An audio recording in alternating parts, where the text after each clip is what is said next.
Good day, ma'am. May I present my code using Java language. Public class user profile declares a public class name user profile. This is the blueprint for creating user profile object. The public modifier allows it to be accessed from other classes. Private string username declares a private instance variable username of type string. Data private access modifier ensures it can only be accessed within this class, promoting encapsulation data hiding. Private string password declares a private instant variable password of type string. This holds sensitive data and is protected from direct external access. Private string email declares a private instance variable email of type string like the other. It's private for security. Next, constructor. A comment indicating this is a constructor block. Public user profile, string username,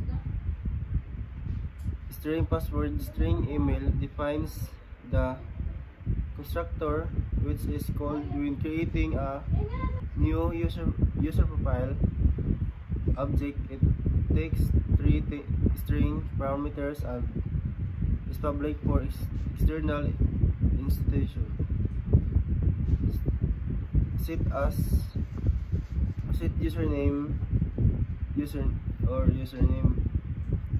call set username setter method to assign and validate the username. This ensures validation happens during object creation.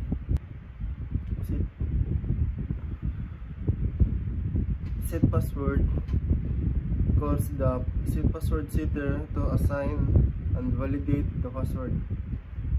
Set email calls the set email setter to assign and validate the email.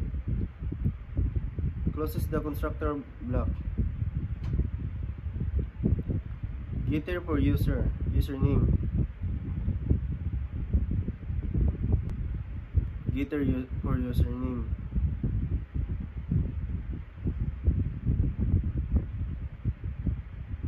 Public string get username defines a public getter method that returns the username as a string. It allows controlled read access to the private field. Return username. Return the value of the private username field. Setter for username. Public void set username, string username defines a public setter method that takes a string parameter and returns nothing. Void it always controlled write access with validation.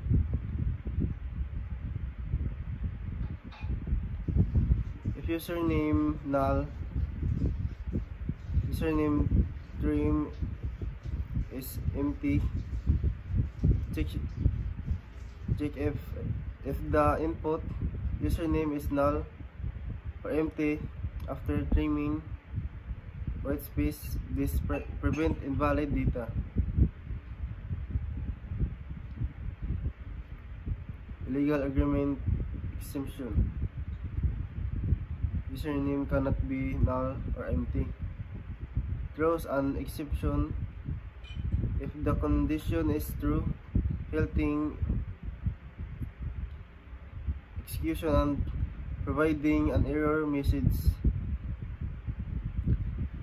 This username assign the validated username to the private field.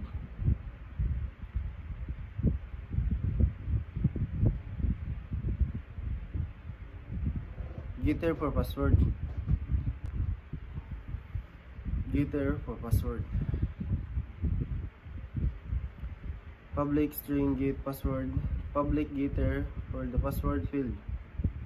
Return password. Return the private password value. Closes the getter. Setter for password with validation. Comment indicating validation is included. Public void set password string password. Public setter for password. If password null password length, it checks if password is null or shorter than 8 characters, enforcing the validation rule. Throw new legal argument exception. Password must be at least 8 characters long. Throws an exception for invalid passwords. This password assign the validated password. Next, getter for email. Public string get email. Public getter for email. Return email. Return private email value. Setter for email with validation. For the setter with validation. Public void set email. String email. Public setter for email. If email null, email contains, check if email is null or does not contain, enforcing the validation rule. Through new illegal argument exception. Email must throws an exception for invalid emails. This email assign the validated email method to display profile with pass.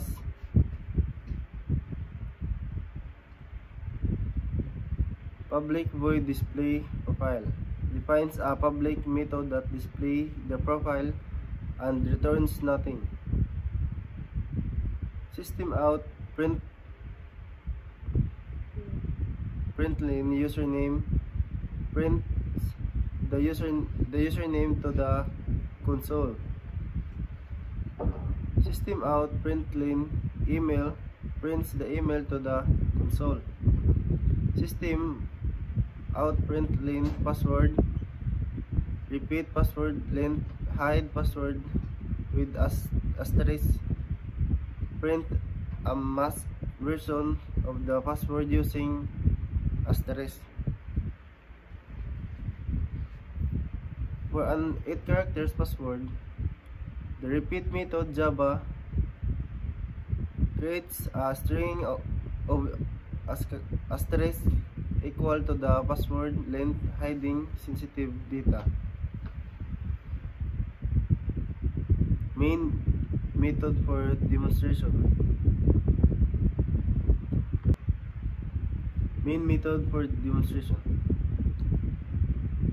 Public static void main string defines the entry point for the program. Its public static can be called without an instance and take an array of string as argument.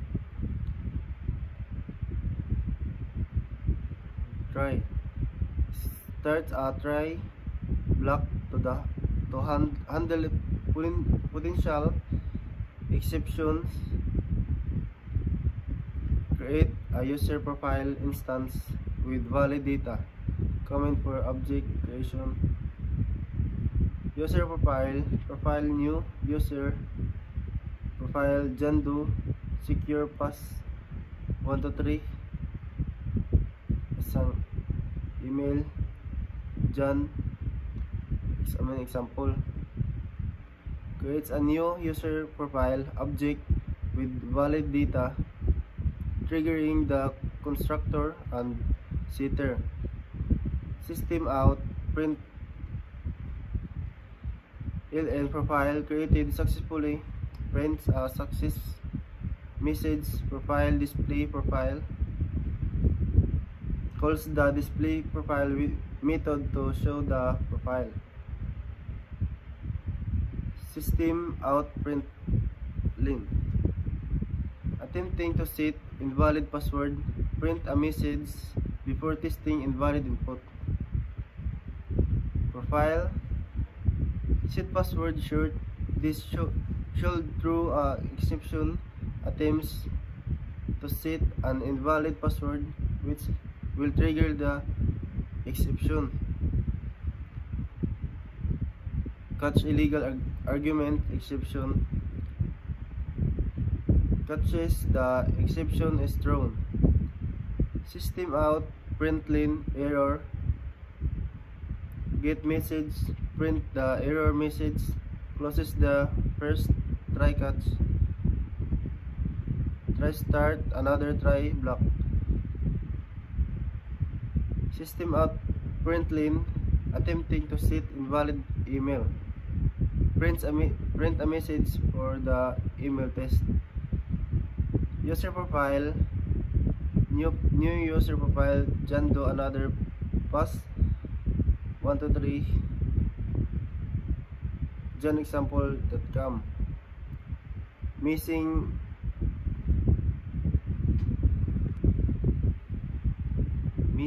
creates another profile with an invalid email. Missing which will throw an exception in the constructor. Catch illegal argument exception. Catches the exception.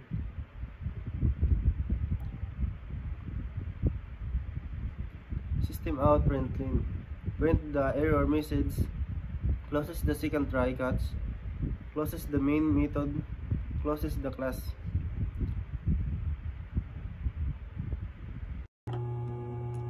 Next try.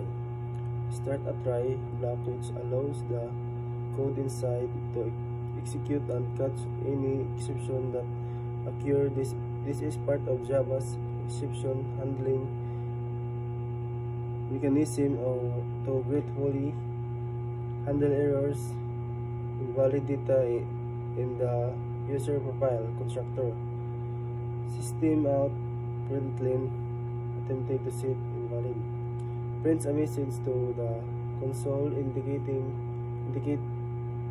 that the code is about to attempt creating a user profile with potentially invalid email data. The end adds a new line for better formatting. This is for demonstration purposes, showing the user what test is being performed. User profile. New user profile Harold James. Other pass 1 2 3 haroldski@gmail.com. Creates a new instance of the user profile class name profile.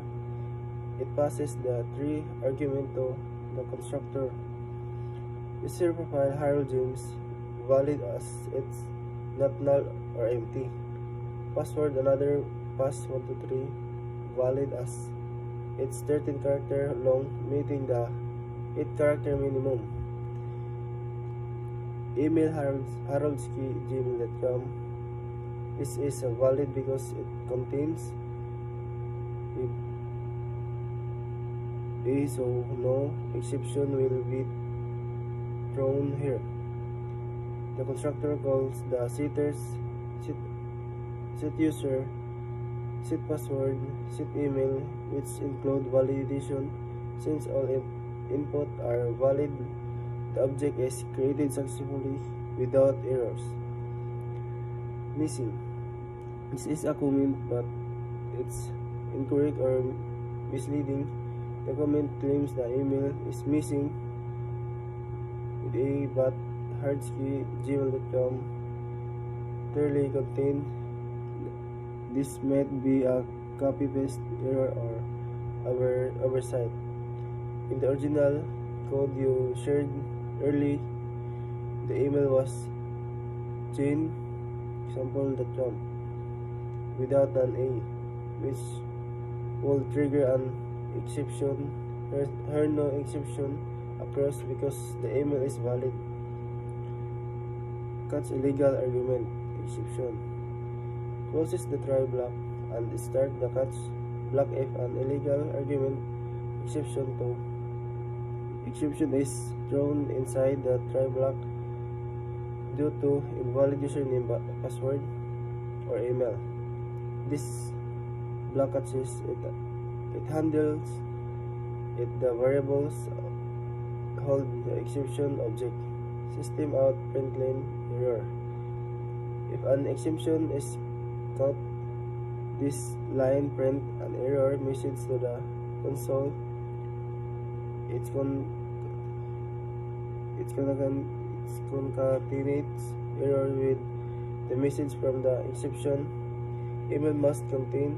Closes the catch block.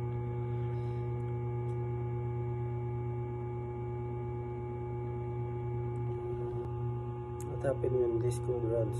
The code will execute without throwing an exception because all inputs Harold James, another pass 123, Harold's key gmail.com are valid. According to the class validation rule, output it will print attempting to set invalid email but no error. Message since no exception across the profile is created successfully, though not displayed in this snippet. If you intended to test an invalid email, the email should be something like haroldski@gmail.com without the A, haroldski@gmail, which will trigger the exception.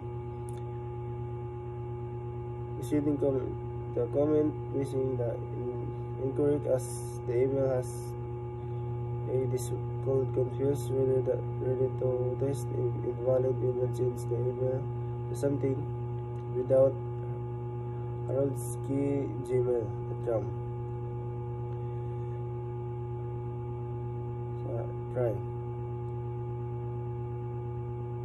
This will output attempting to set invalid email followed by error email must contain.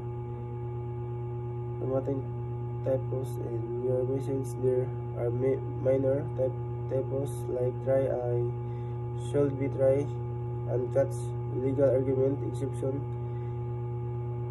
Ensure proper syntax in your actual code. The display profile method uses repeat, which requires Java. If using an older version, replace it with a loop. So this is my output.